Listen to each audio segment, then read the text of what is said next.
Gente, olha só, muita coisa mudou, mas muita coisa mudou na hora do parto, na sala de parto. Nesses últimos anos, as formas de fazer parto mudaram e mudaram muito. E também a gente fica pensando que o desafio, e a gente tem ouvido muito sobre isso, é tornar cada vez mais o parto humano, humanizar o momento do nascimento. Como que a gente deve fazer isso? Tem outra provocação também. Como evitar que partos virem traumáticos? Como evitar que partos se transformem em verdadeiras violências obstétricas? Sobre tudo isso eu converso agora com a obstetra Juliana Esteves. Ela é doutora em ciência pela Fiocruz e ela é obstetra do Hospital Federal dos Servidores do Estado do Rio. Doutora Juliana, muito obrigada, muito bom dia. Obrigada por ter aceitado o nosso convite para falar sobre um assunto tão sério, né? Partos humanizados e riscos de partos que são traumáticos. O que a senhora pode falar pela sua experiência? Primeiro, bom dia, queria agradecer o convite. Realmente é um tema que vem crescendo bastante recentemente, né? A gente no Brasil não tem uma lei federal sobre o assunto. Alguns estados, de certa forma, Santa Catarina é um estado, tem leis que, que já colocam a violência obstétrica, né, como um crime a tentativa de banir e reduzir. Mas, por definição, a violência obstétrica ela é qualquer tipo de violência que pode acontecer com a mulher durante violência do tipo física, psicológica, na forma de assistência, que pode acontecer no pré-natal, durante o parto e no puerpério. Então, pode acontecer nessas três fases durante a gestação. E ela tem uma visão muito de como é que a paciente recebe aquele atendimento, como é que ela recebe essa orientação. Então, na verdade, tem os dois lados dessa relação, tanto médico-paciente, não só do médico obstetra, mas também de todo um sistema que atende essa paciente, incluindo também enfermeiras, doulas e outros serviços da área básica de saúde ou do serviço terciário também. Como é que foi o ano de pandemia, na sua experiência, né, aí no Rio de Janeiro, como é que foi o ano de pandemia no que diz respeito à questão do acompanhamento na hora do parto? Porque já é lei, né? Desde 2005 as mulheres têm direito a escolher quem vai acompanhar, quem vai estar com ela na sala de parto. Aí veio a pandemia. Isso mudou, impactou alguma coisa essa questão do acompanhamento? Logo lá no início da pandemia, isso foi mais ou menos aqui no Rio para a gente em março, a gente deparou com essa primeira questão. Era muito simples para as outras especialidades a questão do isolamento, uma vez que o paciente internava no hospital, ele era prontamente isolado, em enfermarias específicas. E quando a gente começou a receber pacientes que evoluíam para um trabalho de parto, né? O Covid aumentou o risco de prematuridade. É, mas ao mesmo tempo elas estavam sozinhas, a gente ia de encontro com uma lei, isso sim é uma lei federal, o direito ao acompanhante, a gestante ela tem direito a escolher um acompanhante, seja o marido, seja a mulher, alguém que seja da confiança dela para acompanhar ela no trabalho de parto.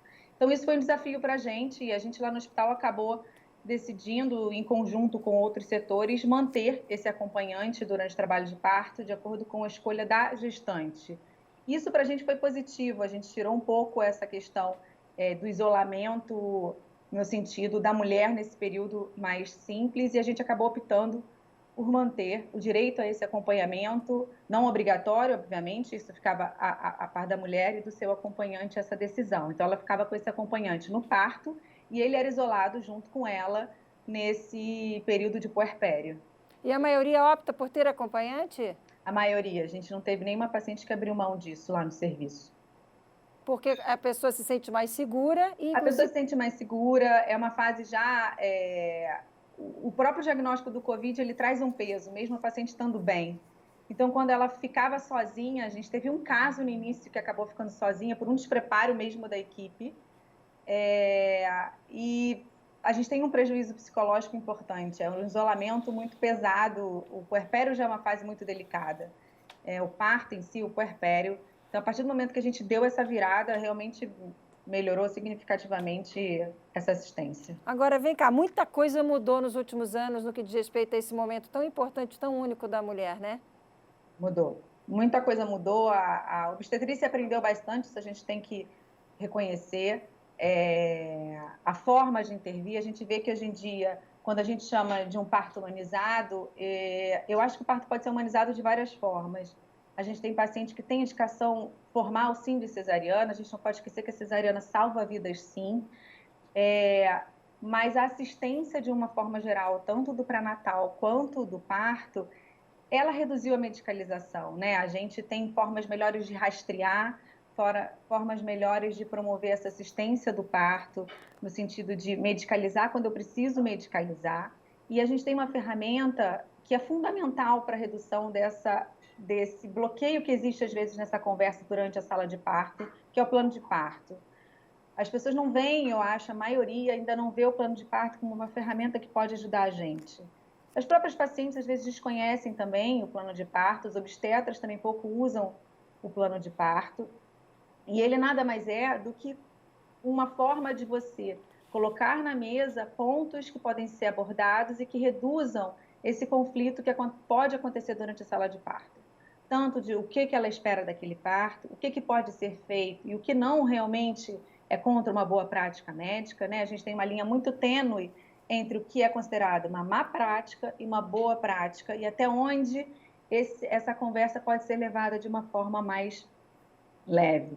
Então, quando você faz esse plano de parto, o que é o plano de parto? Você vai conversar com a paciente sobre o que ela está esperando daquele plano, o que pode ser feito, como é que ela espera que vai ser aquele nascimento, e se aquele nascimento não correr da forma que ela imagina, qual é a outra via que pode ser usado, o uso do fórceps, o não uso do fórceps, né? A gente tem a condenação hoje em dia da episiotomia, que a gente vê que a episiotomia, há um bom tempo atrás, era praticamente uma regra.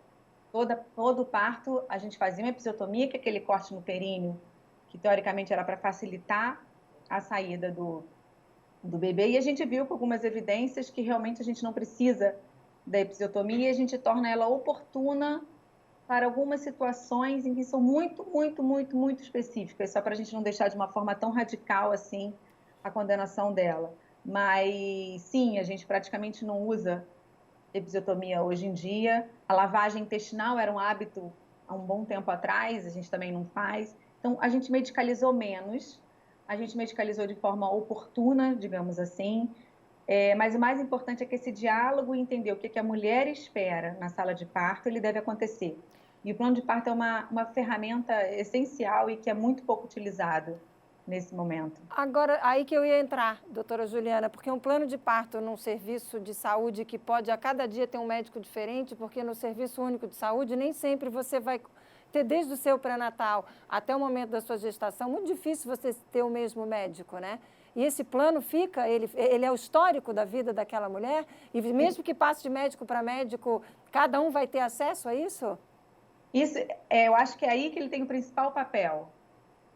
Ele nada mais é do que ela vai discriminar aquela situação. Normalmente, o ideal é que os serviços tenham uma conduta uniforme. A conduta não necessariamente vai passar pelo mesmo médico, vai passar pelo serviço.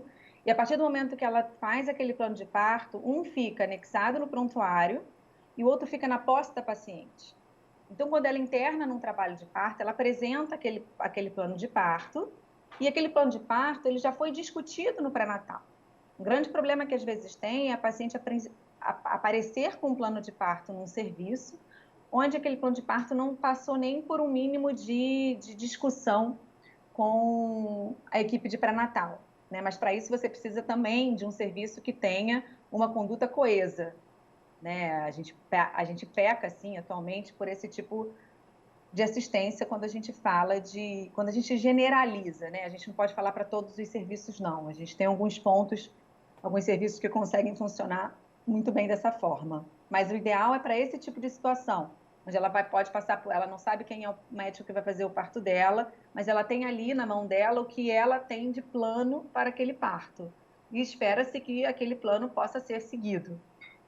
E esse plano também tem que estar de acordo, e quem acompanha essa gestante também tem que ter conhecimento disso, porque às vezes no momento de decisão, até o acompanhante pode ter uma voz ativa numa sala de parto, né? Pode.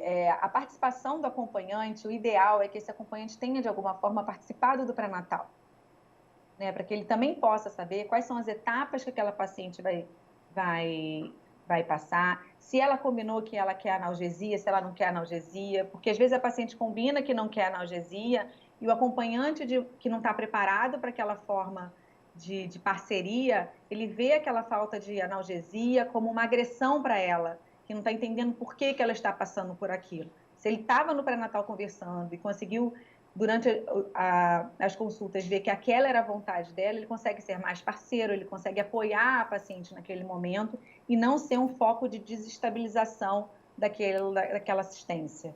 Para a gente fechar, para quem está nos acompanhando, está planejando uma gravidez para esse ano, o ano está começando, né? Janeiro, todo mundo planeja um monte de coisa. Qual é a dica aí para ter uma gestação tranquila e que vá tranquila do início ao fim, até a sala de parto? Pois é, eu acho que o primeiro é uma boa prática de atividade física. A gente hoje em dia tem um aumento muito grande da vida sedentária com essa situação que a gente está vivendo e as pessoas esqueceram um pouquinho disso, mas isso é o mais importante. A gente sempre orienta uma consulta pré-concepcional, onde a gente possa ver os riscos da idade da mãe. A gente teve um aumento do número de gestações de idade materna acima de 40 anos. Que a gente possa fazer o uso do ácido fólico como prevenção do defeito de fechamento de tubo neural. E mais ainda, que a gente possa se informar durante esse pré-natal de qual é o parto que é melhor para você. O parto não é o mesmo para todo mundo, não é todo mundo que espera a mesma via de parto, não é todo mundo que vê o parto da mesma forma. E quanto mais trabalhado isso for conversado nesse diálogo do pré-natal, seja qual for a forma de assistência que você está fazendo, vai reduzir em imensa maioria essas discordâncias e a redução da violência obstétrica. Ô, doutora Juliana, e para fechar, agora é que o bate-papo é gostoso, eu fico para fechar, porque tem sempre mais uma pergunta. A mulher não deve ficar ouvindo muita opinião, não, né? Porque em rodinha de mulher tem sempre gente dando opinião. Aí ela pensou uma coisa, decidiu uma coisa, falou com a médica dela, aí vai num bate-papo, ah, não, mas eu fiz assim, foi muito melhor. A outra, não, mas não faz assim, faz assado. Não, isso não prejudica? Isso não é ruim? Muito, é por isso que eu falei durante essa minha penúltima fala isso, que decidiu o que é melhor para você.